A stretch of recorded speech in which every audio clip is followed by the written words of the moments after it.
So I'm going to go through how to create your first program of FITR, including the 4 different program styles we have available, an overview of the settings available whilst creating those programs, the first steps of adding content to the program, and then how to share the program with your clients. So if we select the create new program, you'll see here the 4 different types of program styles we have available. The first one is custom. So this is for your one-to-one programming. And it's really important to know that you don't need to create a new custom program for each client. You can create one custom program or product, think of it, for your clients to subscribe to. And when they're subscribed, you can then manage each individual client's calendar and add content to each person's calendar then.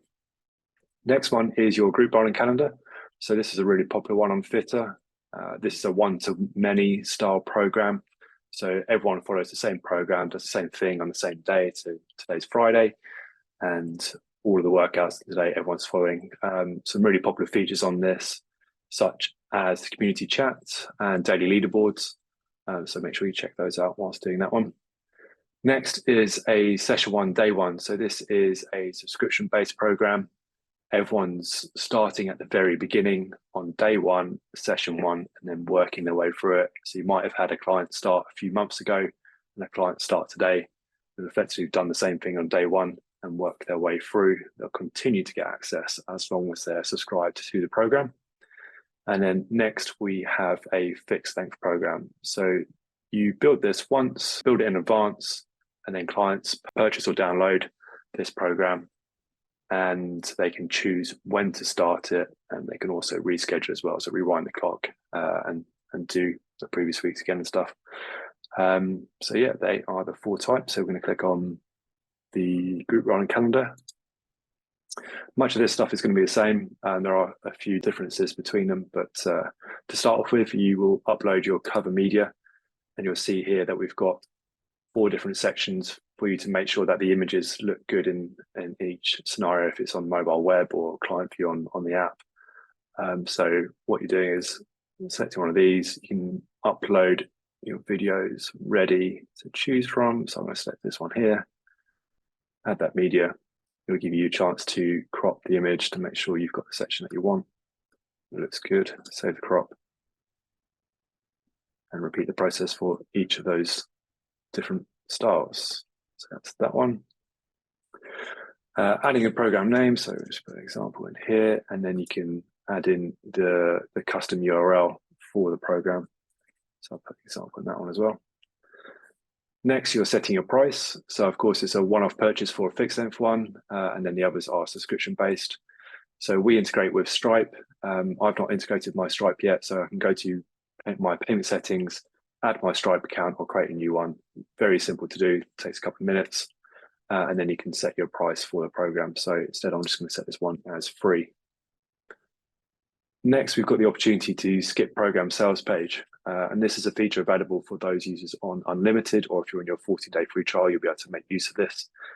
And what it does is, skipping the program sales page on the storefront. So storefront is a one-page website for you to advertise the business and sell your programs.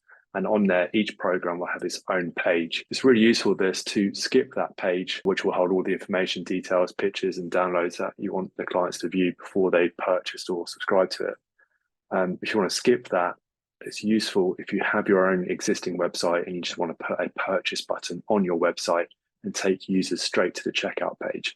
That's where this comes in really handy. We're going to keep that as it is and move down to the overview section, which you can then fill out. So experience required, daily training time, how many days per week it is, and sessions per day. You then get the opportunity to describe the program, add some links and things like that. You might want to add any attachments. So these are visible to the clients on the storefront before they subscribe or purchase. And later you can add into the welcome message any attachments, videos, and files and things that you want them to get access to after they've subscribed or purchased to the program. Then you have some really interesting advanced settings that you can make use of. So you can hide or show it from the storefront. You can make it public or private. So if I switch to private, I can copy and paste some email addresses into here, or select from my existing clients to say that only these people with these email addresses or my existing clients that I've selected can get access to it. Anyone else who tries to get access, it'll just say to contact the coach. to gain access to it, so you don't have the rights basically. So we'll keep that as public. Then I can mute notifications. So very handy if you've got hundreds or thousands of people following the program to mute notifications. Set your training visibility. So this is how far in advance clients can see the program. So standard is 7 days, but you can change that to 14 days if you want to, or 30 days in advance. So yeah, 7 days in advance for training visibility. Then here's your welcome message that you can send with attachments. This is going to go as a direct message to the client's inbox when they purchase or subscribe to the program. And then you've got your pre-acceptance waiver as well. If you choose to, you can select that, put some information, links, files and stuff to the pre-acceptance waiver, and then the client needs to accept that before they're able to purchase. So we go through to that next stage. Here's going to give you an overview. Obviously, I've not added my images to the top or any information and stuff to the details section. So here's an overview, and you can publish that program. Next, it's going to give you some information on how to sign up clients. So you can share that semi-customizable URL that I've got here with clients, or send them an email, add your client's email addresses to this and send them an invite. So share the link or send an email. And now I can start programming. So it's jumped into the program. Here we are. So if you're selecting, where are we, down here, perhaps for next week, add a training block. Gives you the opportunity here to start typing exactly what you want everyone to do during the warm-up, and add all your information into this. I'm going to go into the sort of linking benchmarks, daily leaderboards, and the other features available in here for inserting challenges, inserting templates on one of our next videos. So I'll leave that for that, but there's your sort of first action to do to start adding training blocks, adding the next one. So yeah, this one might be hit, pressing save, and you'll see there it start to populate. Okay, so that is our first program starting to take shape. And if I go back to this page here, you'll see here, there's the example one that we just created. And you can also select this icon here to sign up clients. It's going to give you that URL, an opportunity to add in email addresses to send invites to this program for users to subscribe to.